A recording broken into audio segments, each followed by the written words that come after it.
Hi, welcome to the live. It's Wednesday, June 10th, 2026. And, it's an interesting day. I was not sure if I should do a live today, but the luck of the moment is kind of important, I guess. So, first things first, I am trying some new technologies, and this is thanks to my neighbor. He asked that I give him a shout out for the equipment, and we'll see how it goes. But I'm into astrology, so let's just jump right in. I follow Channing Nicholas religiously, and this has been the case for the past 6 years. But today and yesterday and the day before, June 8th, 9th, and 10th, were some of the luckiest days of the year because, hi, thanks for joining. Some of the luckiest days of the year because Jupiter and Venus are joining each other. Okay, let me start over because I have just been chatting.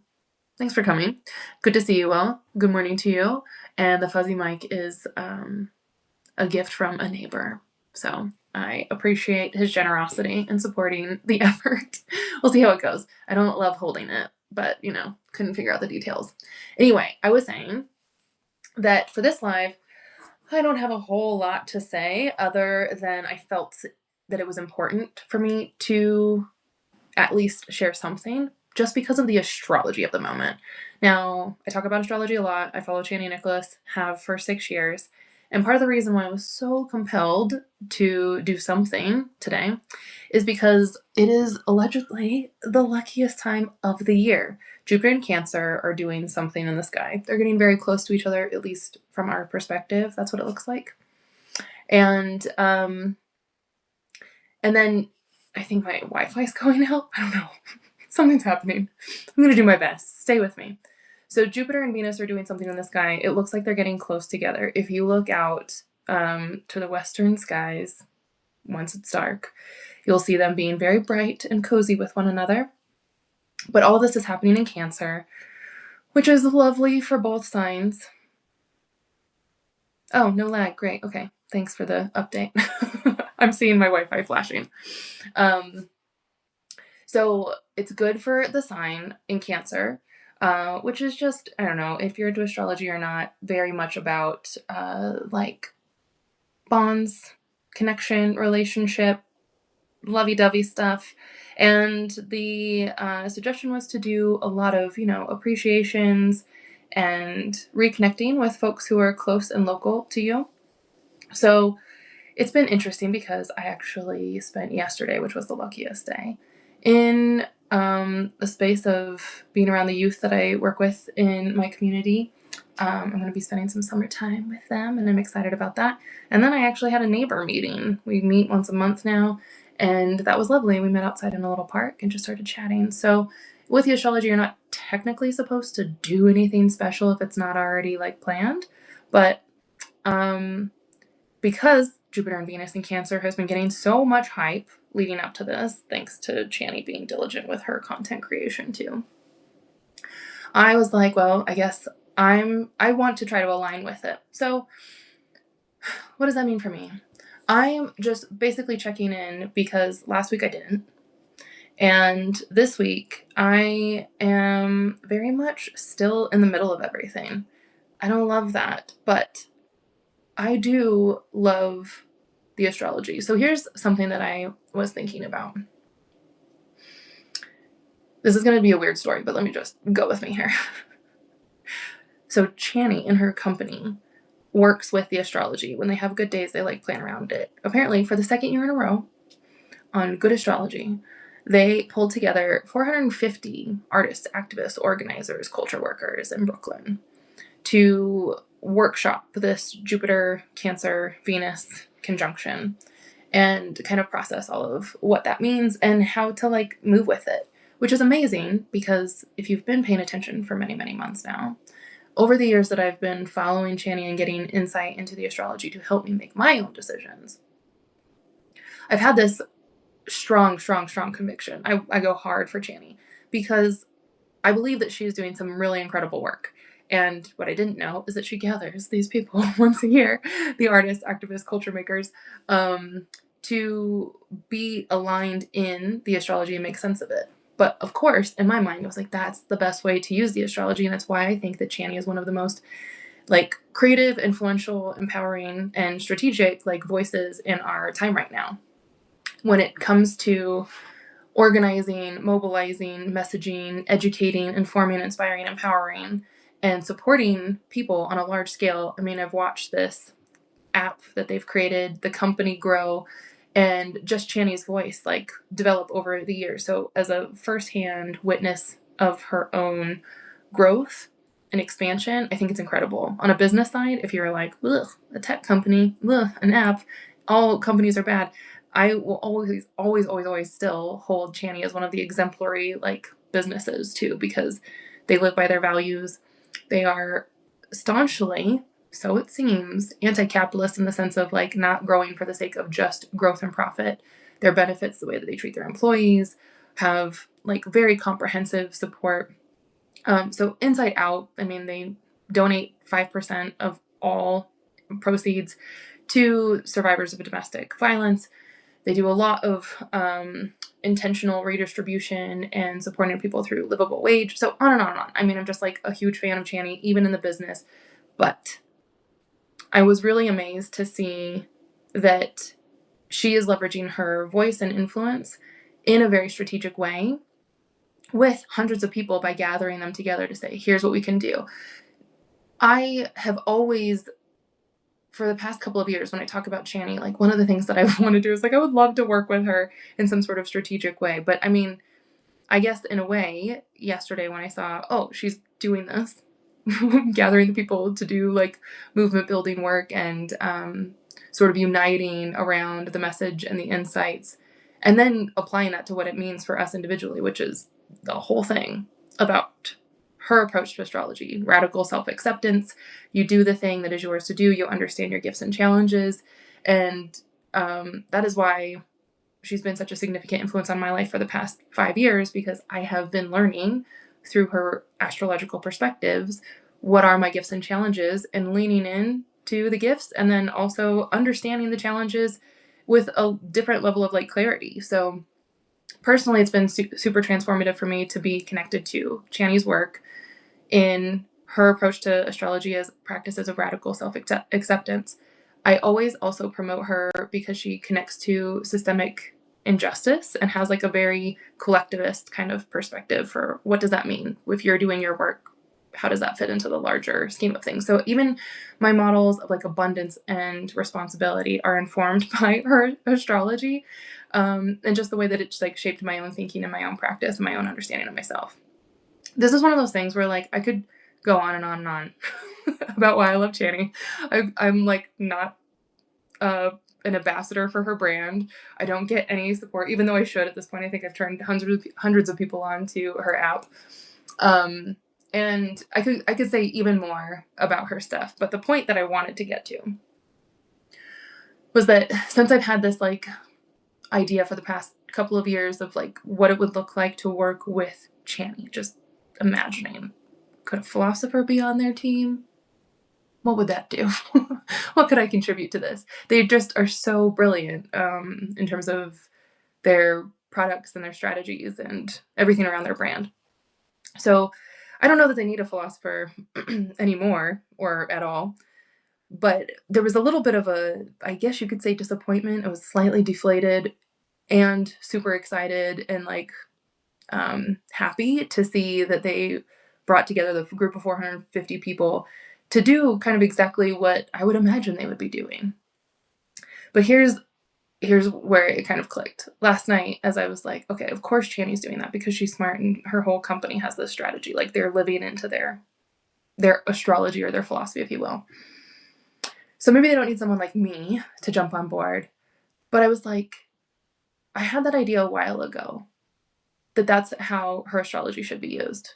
So great. If anything, it's just confirmation that like they're doing the thing that they think they should be doing in a way that makes total sense to me. And I sort of envisioned a couple years ago.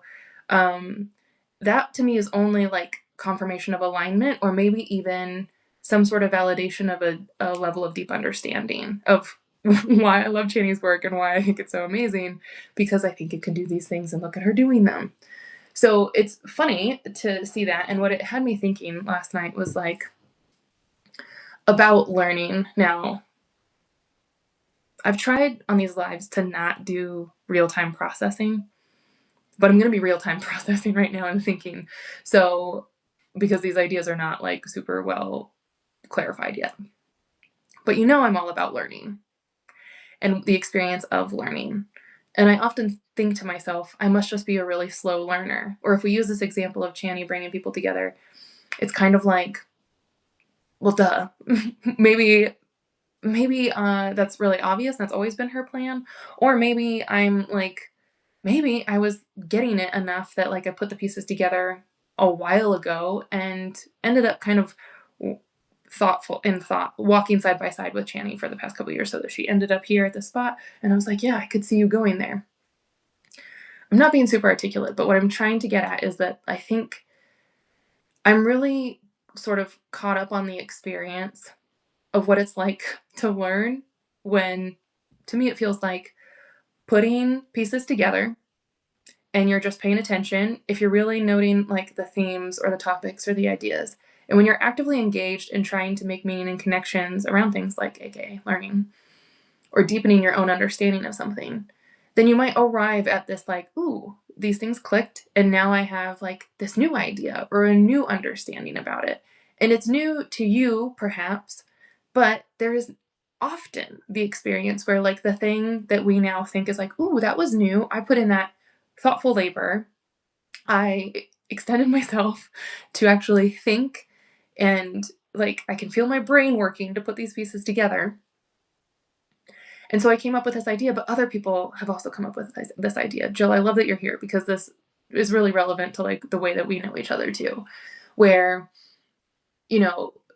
you might be putting pieces together and coming up with a whole framework for your own thinking, or the mosaic of your understanding, and then come to realize that other people have also been down that path, maybe even ahead of you, and you just had to do the grunt work step by step to put like one thing after another, but you arrive at a similar place where others have been.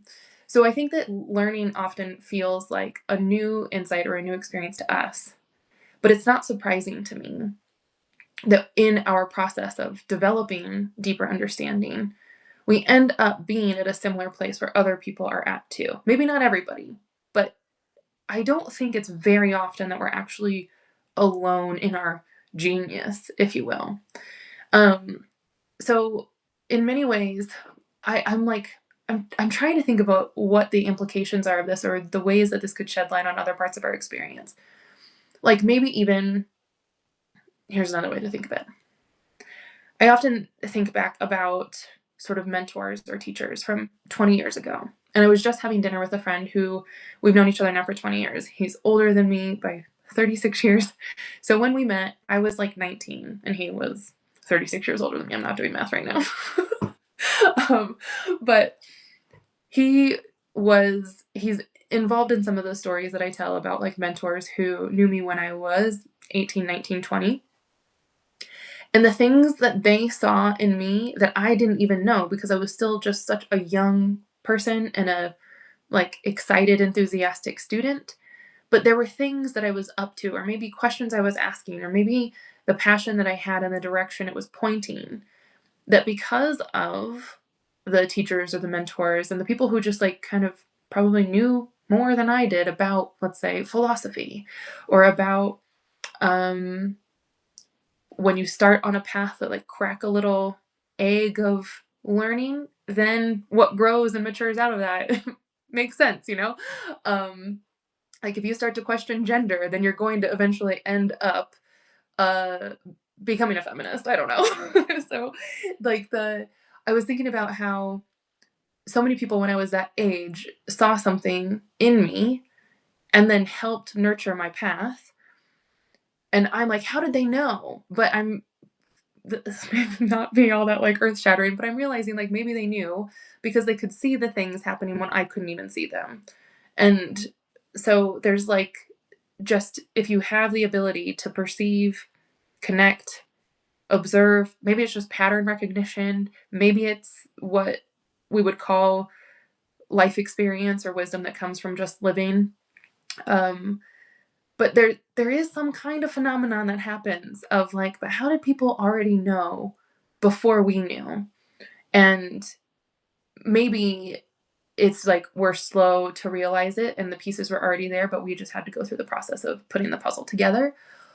Or I don't know, I don't think it's some sort of like necessarily predictive quality, but I don't know. Okay. Hopefully you get the examples. But what I'm really fascinated about right now and how this kind of like translated into my shower thoughts this morning is that I was thinking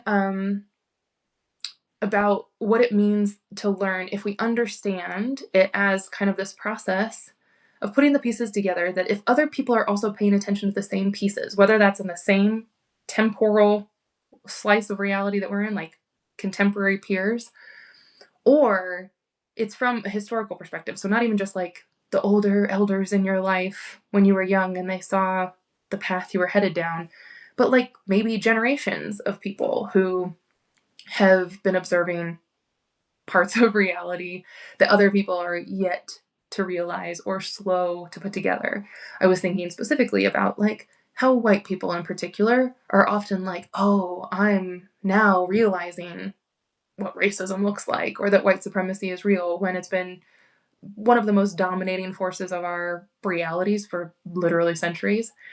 And so, like, if it's new to you, white person, because you have just started on a learning process, but there are literally lineages of generations of people who have been saying this is those slices, the layers of reality that are at play that other people are just not privy to or not paying attention to or can't place in a meaningful way. And I mean that, like making meaning of it a meaningful way.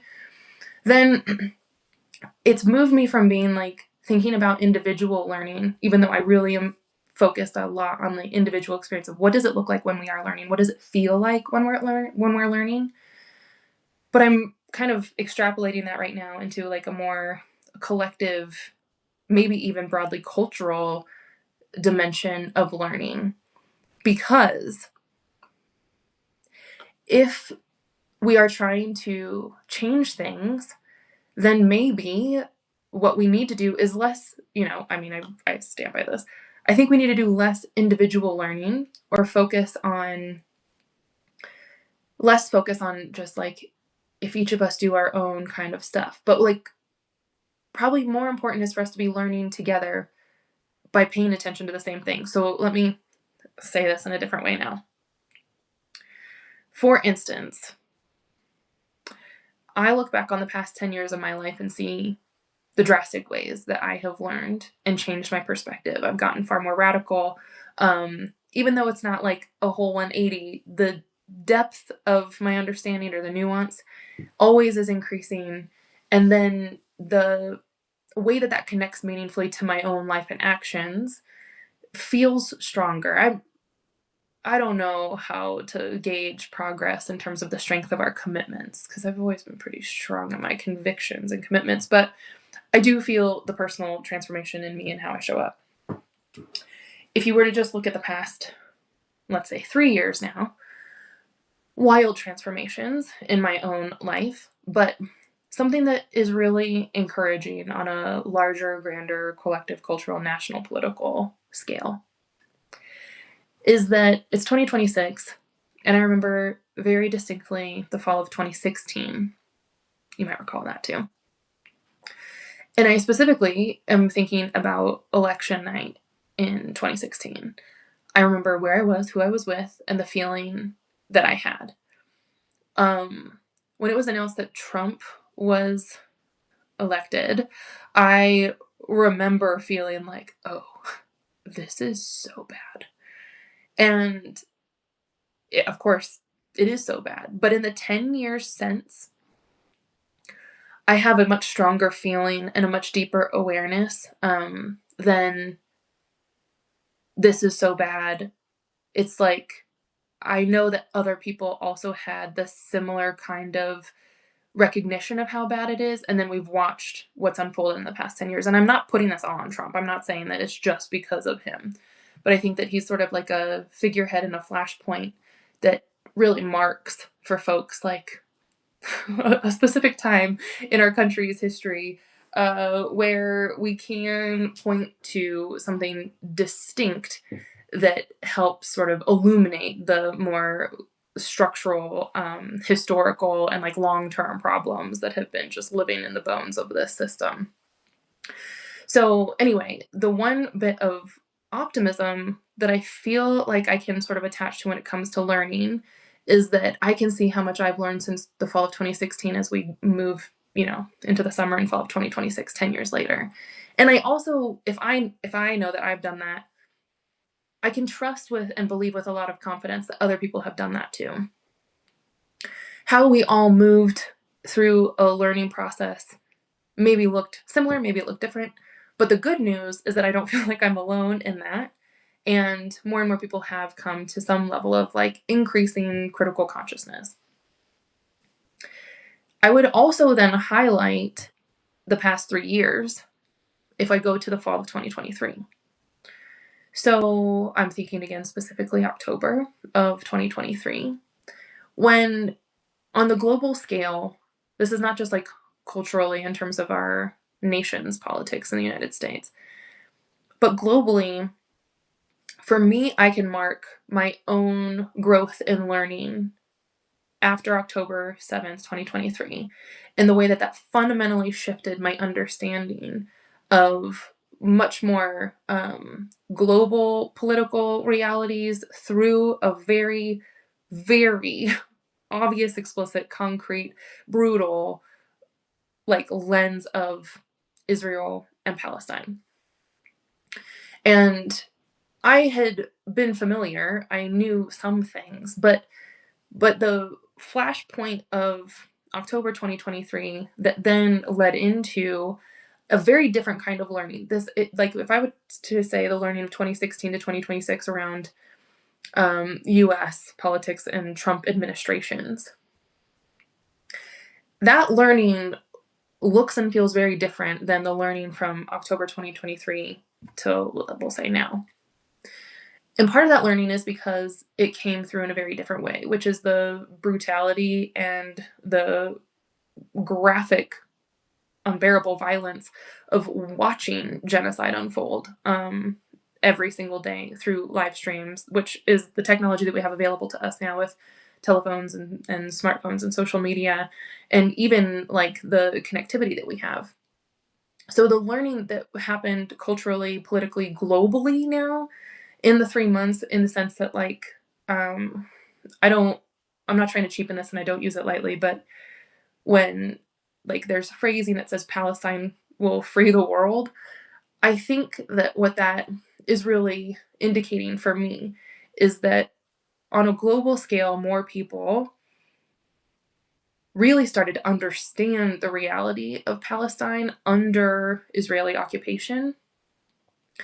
And I know that has changed me, but it's changed a lot of people. And so that's one of those things where it's like, I'm thinking culturally on a global scale, how we learn is kind of by paying attention to the same things. Now, it's very different from having to sit down at like a lecture or taking an international politics class for a semester, which probably prior to October 2023 would have been one of the most thorough ways for me to develop a critical understanding of Israeli violence and the like longevity and the history of occupation of Palestine.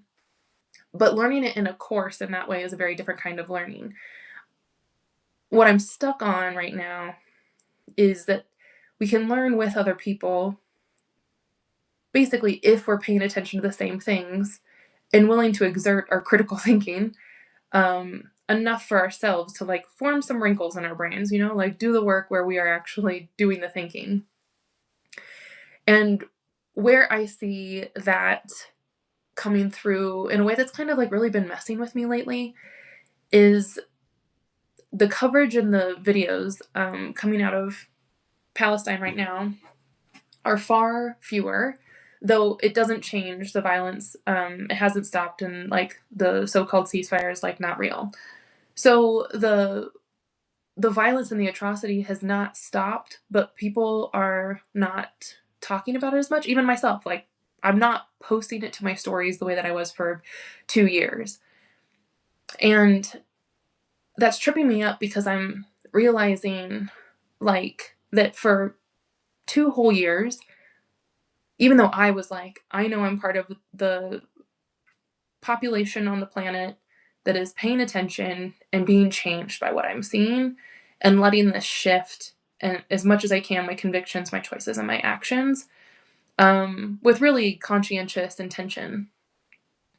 But there were plenty of people, even during those 2 years, from, like, let's just say 2023 to 2025 into now, where people were not paying attention.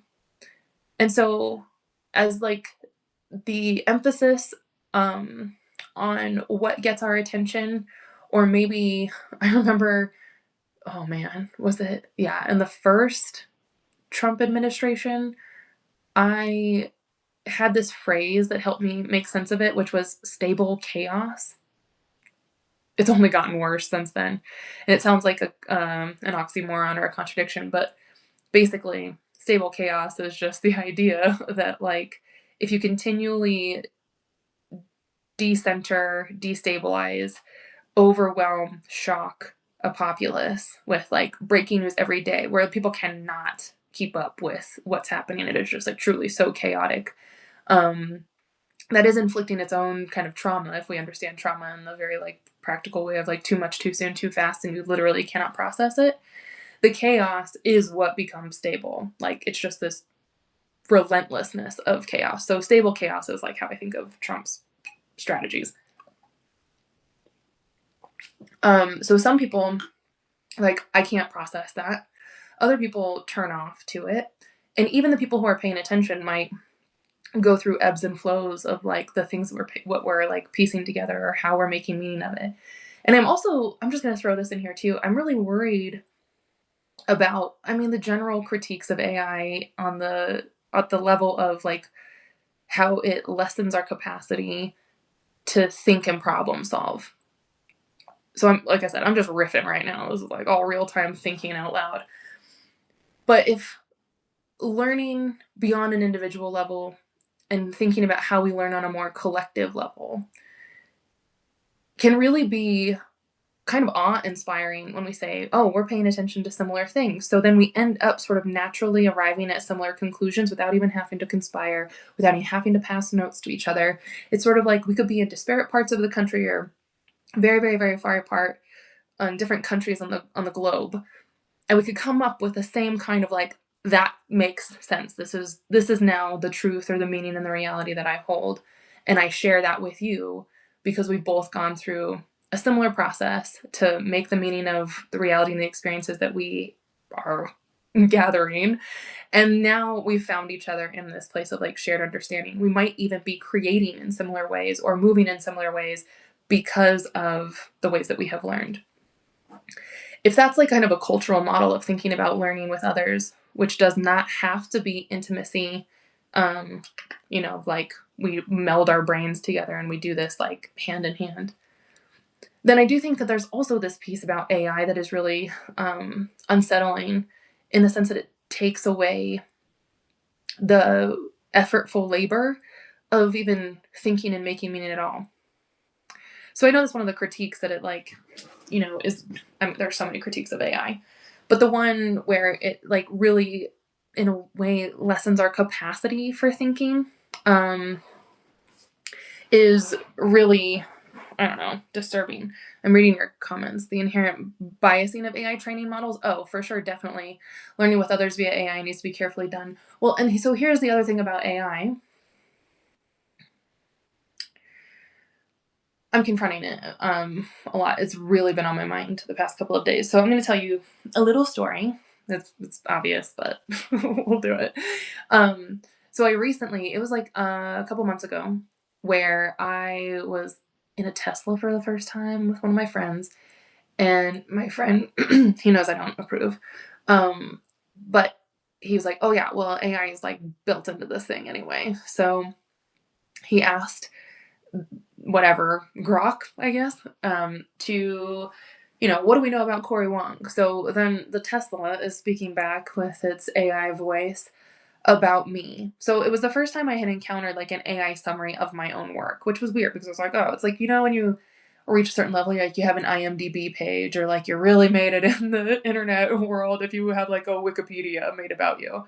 So I was like, holy shit, AI is gonna say stuff about me. And it was pretty in depth. But and it wasn't 100%. It feels like a robot is trying to be like a fortune cookie. That's about as like realistic as it felt to me. But of course, there could be an AI read on me because I have a lot of stuff on the internet. And it was interesting to me, like knowing, even through the lens of what I have on the internet, the things that it picked up and the things that it did not include in its like summary of me. But there's so much of our lives, and especially if you're not like a person with a digital footprint that spans decades like me, that is not available because it's not on the internet. So AI is actually just scrapping together the things that exist already on the web. So that is like actually its own really practical demonstration of like learning, because it literally is a language learning model, or large language learning models, where it AI is taking all the pieces that are available on the internet and then putting out, the synthesis of it, just with great speed. But it's the same thing that we do when we're learning, and how we can arrive at similar conclusions if we put the pieces together ourselves. And distracted by this. If we put the pieces together ourselves, and like do it, you, me, apart from each other in different states, different countries, that's just what learning is. But if AI is only taking the things that are on the internet, it's a really good example of like how that's an obviously incomplete perspective on reality. It's like an incomplete access point of truth and reality, because it's only what people have put on the web. And that goes to the comment about like the inherent bias of training, but there's also an inherent bias of what lives on the internet, because so much of life is not on the internet, despite what we think, despite the fact that I'm talking to you right now via the internet. So I don't know. There's something important here. I haven't mined it yet fully to think through what's at stake. But more than anything, when I think about the epistemology of intimacy and why there is value in us understanding the ways that we know, or what we can know, by becoming more intimate with each other, as AI has taken over so much in terms of its prominence and like forced presence in our lives, it's made me realize how important and significant the intimacy of like real life is going to be. And that might be, obviously, off of the internet too. Especially if the internet becomes this place where we like really cannot trust what's available because there's not a lot of vetting. I don't know how reliable the internet is, or really ever has been anyway. But I don't feel confident in it in the future. Even on like my own read of a summary of my biography, from Grok and a Tesla. Okay, so anyway, yeah, all of this because Channy pulled together some activists together. Because Channy got 450 people, and I was like, yeah, that makes sense. You would do that. That's what I was thinking you would do too, for the past couple of years. I don't know. I'm curious. Like, I was thinking how there's something important for us to think through about that. Again, that cultural knowledge production, and it's not intimate in the sense of like not how we know each other, but it's kind of like the practice of knowledge production just by putting the pieces together. But I know we have the experience of it, because like here's another example I've been thinking of. When you're like, oh my gosh, I have this great idea for this awesome invention, we should blah blah blah blah blah, and then somebody does it, and then you're like, someone took my idea, I had that idea a year ago or 10 years ago, and somebody else made it, which means somebody else also had the idea. This is what I was going to say. It's fascinating to me as I've been thinking about this, and a little bit of pressure on time and process too is like creeping in, because there's this I guess inherent, maybe it's not, it doesn't have to be inherent, but I feel like we have an experience of like almost a possessiveness of our intellectual property, if you will. I think the example of like the invention, like, oh, I had that idea for an invention and somebody else came up with it, or that was a great business idea and I totally had that, but now this other person did it. And so they stole my idea, or they took my idea um as if it was ours to begin with. That's kind of the other crux of all of this that I'm kind of getting at, a little upshot, is that I don't know that it makes sense for us to claim our ideas if all we're really doing is putting together the pieces, and then other people can also put the pieces together too and come up with similar ideas. That might just be good collective learning. Like maybe if we think about this more of a group project thing rather than an individual capitalistic, I'm going to trademark my property kind of thing, then it would shift a whole paradigm of the way that we think about what we share. One of my phrases that I have said and continually like reiterate is I live by one of the values of sharing what you learn, because I don't think we should be possessive over the stuff. If it really matters and if it's really actually that powerful and transformative or beneficial and helpful for us to know certain things, and we've done the work and the labor, we put in the effort to really like make sense of something, then I think we should share what we learn with other people so that they don't have to do the same thing. It would help like expedite, the process of our collective consciousness and learning.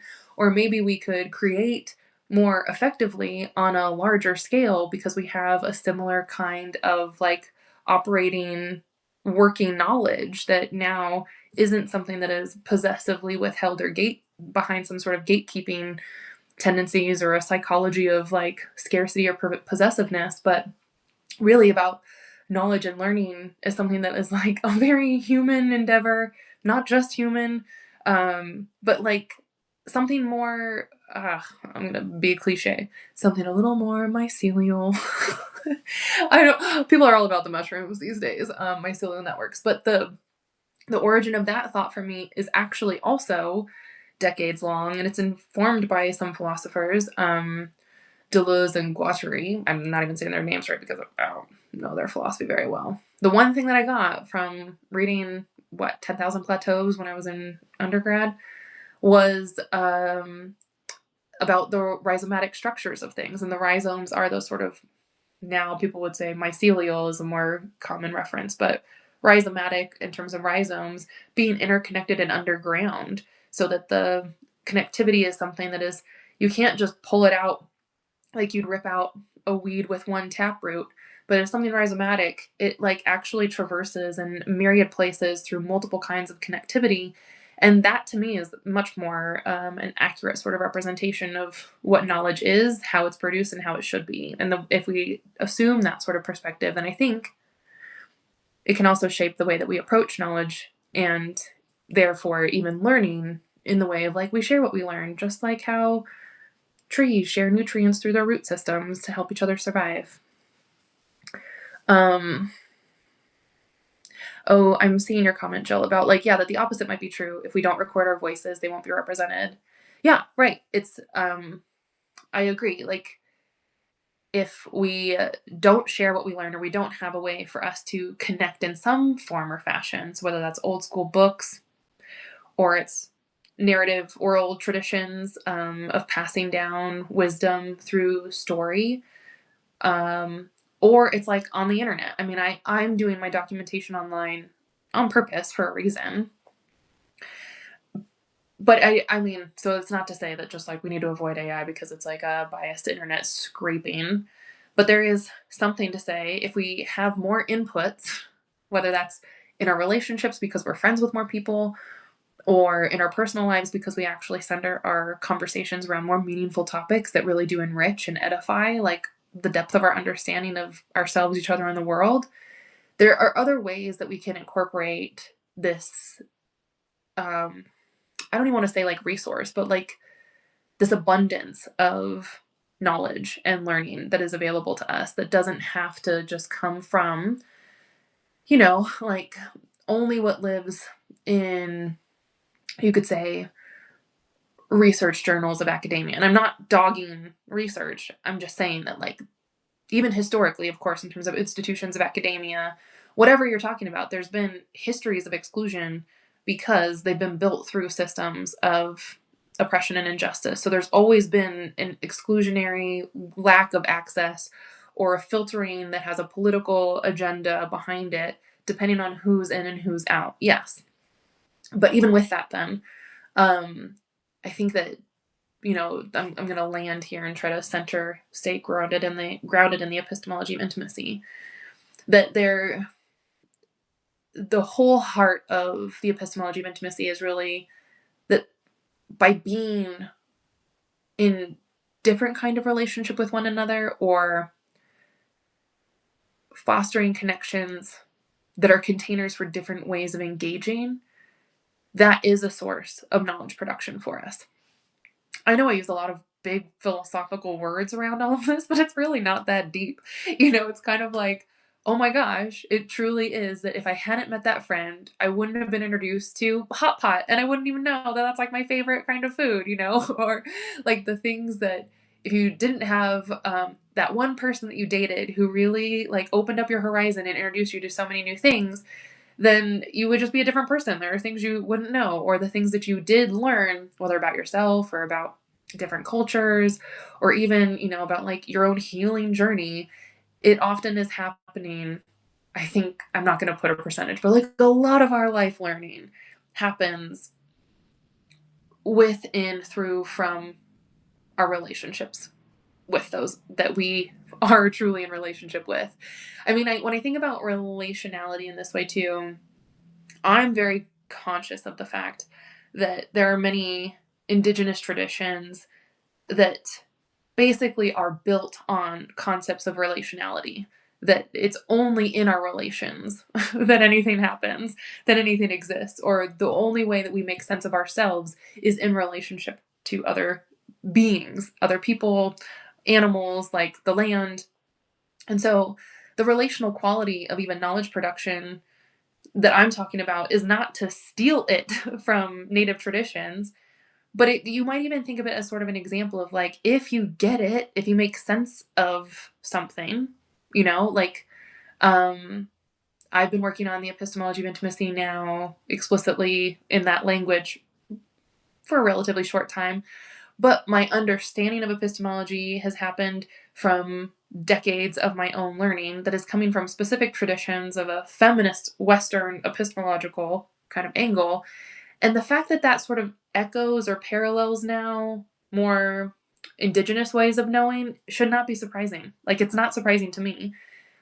I was introduced to some non-Western like ways of knowing too, but like those little seeds were probably part of the pieces that I was putting together along the way, like to make the meaning over my own span of learning. So, okay. Where are we? It's almost 1:00 and I've just been going on and on. Yeah, Jill, music is made from chords, not notes. And isn't it funny too? Okay, let's just keep wrapping this in, because like the notes are sort of points of reference. Chords are the collection of certain notes that sound good together. And for across cultures, across centuries, people have been playing notes and chords, and there's something even to the human ear that'll be like, oh, that chord translates languages, cultures, traditions, instruments, because there's something about it that truly resonates. I love also, this is a very like non-Western take on even sense making, to say like resonance is a hearing reference, which is very different from like thinking about knowledge as a cognitive access point. That's something we only do through cognition. So even those like pieces of like, well, what is true is something that resonates. It is shifting the emphasis of our senses of how we like relate to not just the world, but like truth and reality. So across cultures, across traditions, across instruments, it's fascinating to think about where and why certain phenomena certain phenomena emerge across contexts. And this is very much so, we're on a parallel path right now to where I started, of like when people kind of come up with similar ideas or land in a similar place, even if they weren't walking side by side together. If you're using the same kind of like reference points or paying attention to the same kinds of things, you might end up getting there.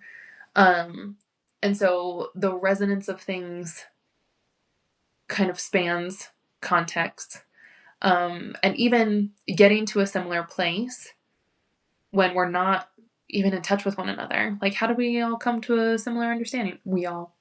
How do those among us get to a similar understanding? By just paying attention to the same kind of things. This is why we're doing heavy epistemology right now. This is why, in terms of my epistemological commitments, I am for sure not a relativist. And by what I mean by that is, like, I do not think that truth is relative based on, different cultural contexts. Like, there can be your truth and my truth, and each are equally the same. It's a hard stance to take. Let me rephrase that. Being hard-lined about not relativism gets a little dicey. That's why philosophy is like still a tradition that people argue in. But my phrasing around truth, or how I think about truth, is really connected to how I think about wisdom. And my phrasing, here we go. My phrasing that I say is that wisdom is truth with lineage. Wisdom is truth with lineage. And that is similar, again, parallel path.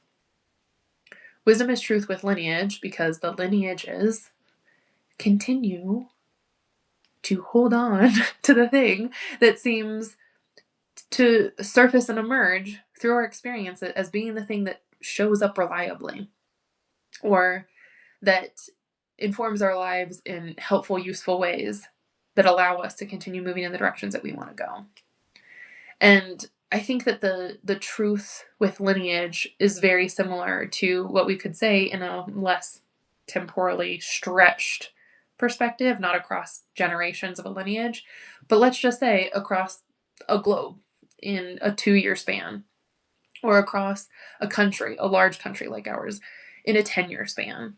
That the truth with lineage is kind of akin now in those less temporally stretched paradigms. Oh my God, these words. By being like, truth is that which emerges from the lineage is more horizontal is what I'm trying to get, like a lateral. I don't know. Does this make sense? I'm really struggling with the words right now.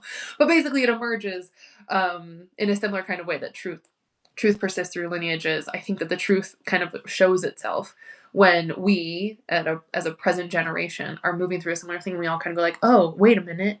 Don't you see this too? That is a kind of like, for me, a mark of truth. Okay, you're following. Great. Thanks. Appreciate that. Yeah, so all of this, I guess if there was going to be like a summary or a conclusion to these reflections today, I'm landing right now with this feeling of like, truth and reality and meaning are big philosophical words, but they're the kinds of things that we can't give up on. And I really believe that we shouldn't even sort of undermine the possibility of them, specifically because truth and reality and meaning are really under attack in an epistemic way, in an ontological way, in an ethical way, for sure. And like, you could take it spiritually, politically, however you want, but like, the relationships that we have to notions of truth, reality, and meaning now are undergoing like sort of that chaotic, relentless, overwhelm, tumultuousness, where it's just being so destabilized so fast that I'm really worried that people will lose their capacity to process or learn or feel or sense their way into a place of being grounded enough to still move with the conviction and the sort of commitments that we need to continue going. Yeah, I could probably say more, but I think maybe that's why Channy needs a philosopher. just to continue saying all this stuff. She's doing amazing work. Other people are doing incredible and amazing work. And I guess I'll kind of make a wrapping up here by saying like there's a tiny little bit of hope or optimism or something to know that like it is possible for people to do really good work, for more people to come along and be able to like make sense of things. I still have confidence that we have what we need to be able to get through life and continue living, but even making it better and doing it well. And it's not, this sounds so contradictory because I'm all about the intimacy and about the closeness, about the like real relationship, the authentic connection.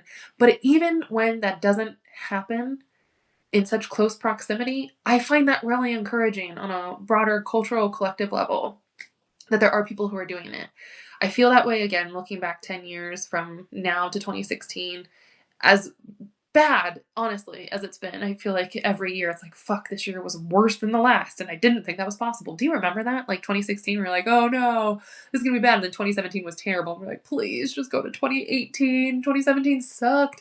And I know that that has been like sort of the pattern where every year we're like, no fucking way.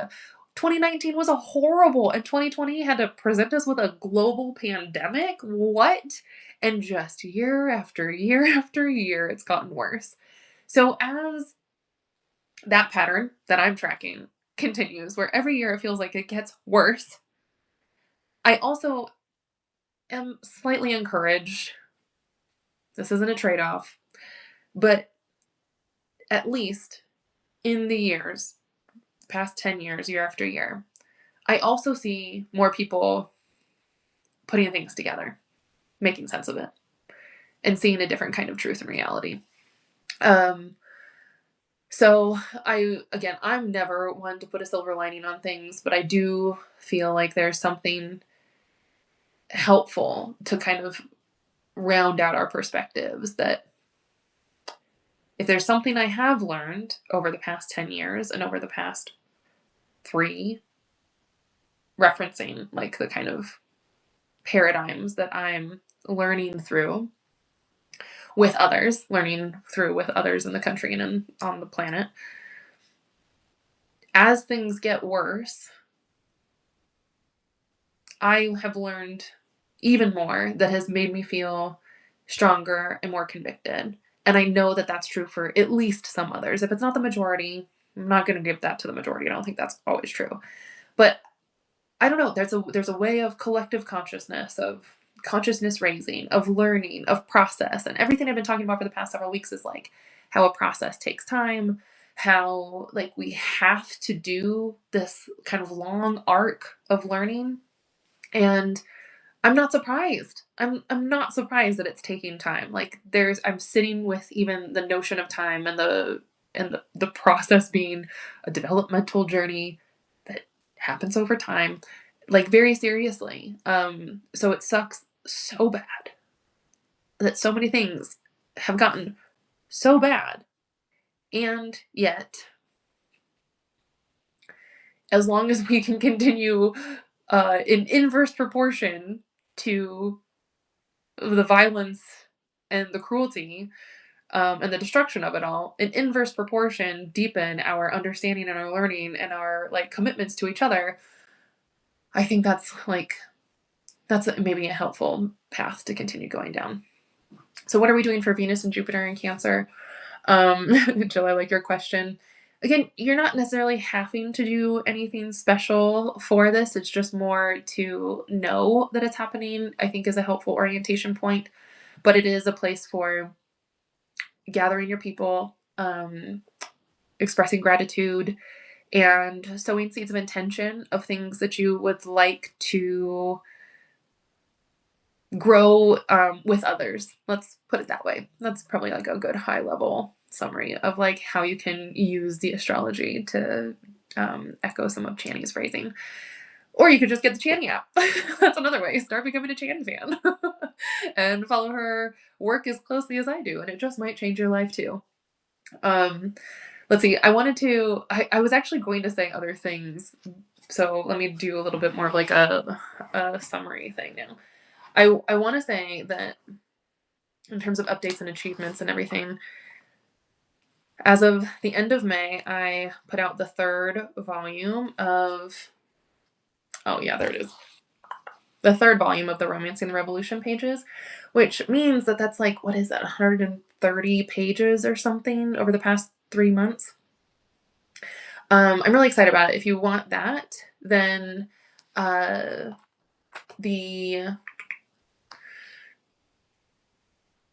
sorry, I'm seeing you're in, Jill. You're in. You need a link. You need a link. You need a link. Let's talk separately. You can get my link to Romancing the Revolution on Sundays on Buy Me a Coffee. And Jill, part of why I moved this to a virtual place was to make this accessible for people just like you. Oh, you need the link for Channy. Wow, look at y'all showing up for one another. You can get the Channy app in the App Store or whatever you use to download apps. The premium subscription does cost money, but honestly, I will hold on to that prescription before I'll, fund my retirement account or something. Like, I am very much a diehard committed user of the premium subscription. It is so much information. If you want a link for Romancing the Revolution, I'm just blending announcements. Romancing the Revolution is available on my Buy Me a Coffee page.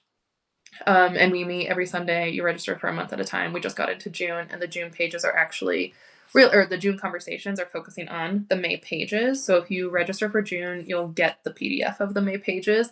And those pages, thematically, the 50 or so that are in that packet are really moving through some of my reflections from 2025 on about liberation. And so that's really, I think, where I anticipate our conversations going. There's a little bit about learning always, but mostly it's kind of pulling from the experiences and the insights that I learned from holding the weekly space that was previously called Liberation is Local. Now we're weekly. The weekly meeting space is Romancing the Revolution on Sundays, and that's on Zoom. But in terms of June, what's happening right now, I cannot believe we're like in the second week of June. I'm a little, just the tiniest bit stressed because my birthday is coming up in a couple of weeks. Oh yeah. My birthday is coming up in a couple of weeks, and I, back in like December, the end of December, was like, I think I might do like a stand-up special for my birthday this year. So I've had 6 months to plan for this, and true to form, we are approaching the day, and I am feeling very, very, very underprepared. But I'm realizing some things. So I'm gonna round this out. This is such a long update for not being prepared. Here's a quick summary of my thought process around how I'm approaching my birthday. For my birthday, it's my 40th, so I decided to turn it into a very large event. I'm calling it a sort of like coming out of sorts. And the event itself is called the Gay Gadfly. The Gadfly is the way that I've talked about doing my stand-up philosophy. So this is a very gay Gadfly for a lot of reasons, not the least of which being that it's June. Happy Pride.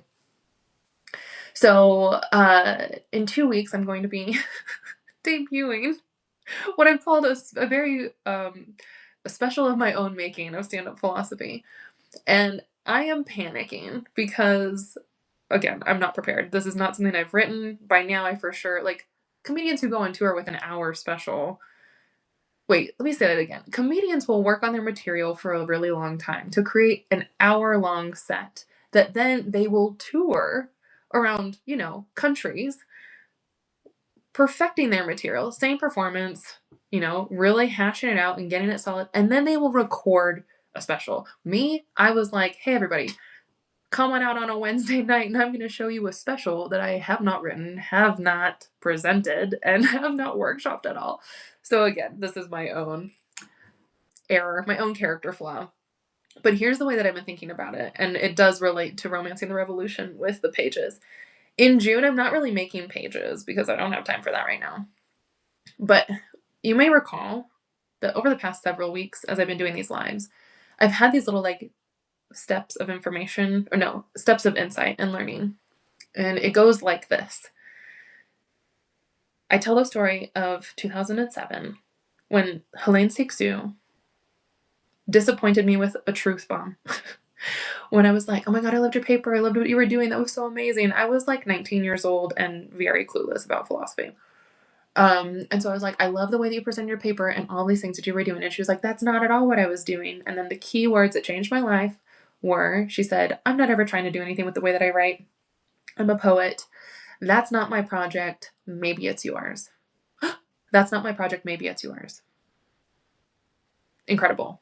So then, fast forward now, I've been really engaging with the thoughts that are connected to that conversation with Sixu, but that I refer to as my first dissertation idea. And that was a certain reading of Nietzsche that many people, I was just always disappointed because I had so many faculty be like, you can't read Nietzsche this way. That's not Nietzsche. Wow. Deflating, if there ever was scholarly remarks to your big idea.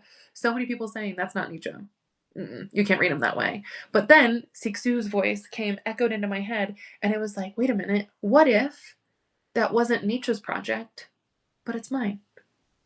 So all the things that I put on Nietzsche, just like the way I projected my own meaning making onto Sixu, maybe were actually my project. Maybe that's what I was doing. So then the phrasing that I was playing with a couple weeks ago was like, oh, maybe I have to be my own Nietzsche. Instead of saying Nietzsche was doing all this great stuff, maybe that's what I'm doing. And then now the third iteration of this revelatory process that has just hit me like last night. As I'm stressed about my birthday party and thinking about the pages and everything, I'm remembering, I've been thinking a lot about Mae Martin and the pages that I made and like how ridiculous that is because I don't know Mae and I still don't know if I'll ever hear back from them, which is fine. But something that I learned, and this was something that we talked about in Romancing the Revolution last week, the pages themselves that I've been working on for the past 2 years have gone through their own radical transformation. And I think the culmination of that process so far was really embodied in the 3 pages that I sent to Mae Martin because I had never made pages like that. And they live on as like some of my favorite pages that I made. I have a few that I have deep affection for. And those 3 pages have a certain look and a certain feel that I really liked because it felt very authentic and honest and like clever and heartfelt. And there was like fun and cute things like woven into it. And it was me really saying like, here, this is who I am. I felt like I was able to express myself. Oh, by the way, this is very Venus, Cancer, Jupiter for me. I was able to express myself creatively in a way that felt really authentic. And I'm realizing more and more, like, maybe there are many ways that I can express myself that feel authentic, but I've said for years I wanted to do the pages, and those pages became more representative of what I sort of envisioned them to look and feel like than any others before. So where I'm at now, so I was like, maybe what I should do is dedicate myself for the next 2 weeks that I have, because that's all I have before my birthday, and put as much diligence and discipline and focus on creating pages for the Gay Gadfly. Just like I kicked it into high gear and had like my head down for weeks because it was so important to me to get a hard deadline of making these pages so that I could send them to Mae Martin. And so then the phrasing, of course, became like, maybe I need to be my own Mae. It's so dumb. But like, this is seriously my process of being like, oh, okay, I put in so much effort to make these pages for a literal stranger celebrity who I do not know and have no connection to. I could make a bad joke here about some kind of like overextending ourselves in relationships instead of like pouring ourselves love into ourselves and like treating us the way that we want others to love us or how we want to love other people when they're not real in our lives. I don't know. I'm not going to go there. But if I'm going to be my own Mae, I was like, I could also just spend that much time working on pages that are for me and then for my people in my actual real life. And that felt like a really good idea as of last night as I was panicking about how to prepare for the Gay Gadfly. So anyway, that's what's up. And that's a long way to say that in June, I don't anticipate being like loading 40 pages again at the end of the month for folks because I'm not making 40 pages. I am trying to prepare a 40th birthday special. But Romance of the Revolution is going on, and I will say that I am very pleased and proud to have 130 pages or so now available for others to download. And now I see what you're saying, Jill, about getting a link for Channy. I've thought about it so much, and she actually does have like an affiliate program, but only for like her shop projects, not actually for the premium subscription, and that's the one that I go hard on. So I don't think that they actually work that into any kind of like affiliate program at all. But you can also get the goods, and all of those goods, apparel, candles, decks, all that kind of stuff, do support survivors because that's how they run their company. So maybe after I do my birthday, here's what I'm anticipating. Let's do some Venus, Jupiter, and Cancer intention setting right now. Here's how I'm using this. I've been saying that I know things are going to shift after June, and my birthday is kind of like it's a weird mid-year, almost perfectly mid-year deadline.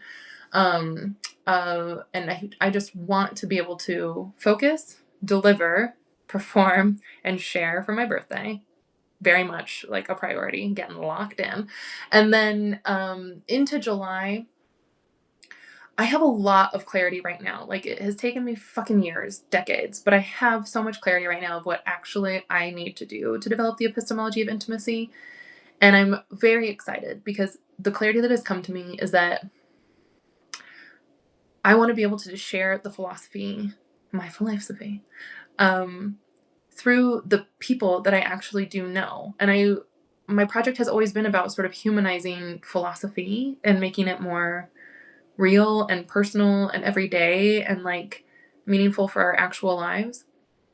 And I think that there's a way to do that that is really almost like pseudo-memoir-esque by telling the stories of the philosophy and the philosophers and the texts that have really been what shaped me, which is not at all a comprehensive view of like philosophy. This is not a way to understand like the Stoics or something. You're not going to get an intro course into Foucault. There's like, it's not going to be that. It's going to be it has to be such a personal angle into this is the philosophy that shaped me, or this is the meaning I made. And it might even not be a good reading of people like Nietzsche. It might even not be a good reading of Foucault. It might even not be a good reading of anything, but the key of it, and I don't think this is just like a cheap little escape route that I'm like finding a way to save my ass, but I don't know if it can be a good reading.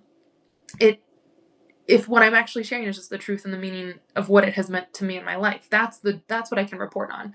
Now, we're not devolving into relativism here, but there is something to say the truth of my experience is what I want to share with you. And in doing that, you'll be able to get to know me because you'll understand the sort of voices and the ideas that have shaped me.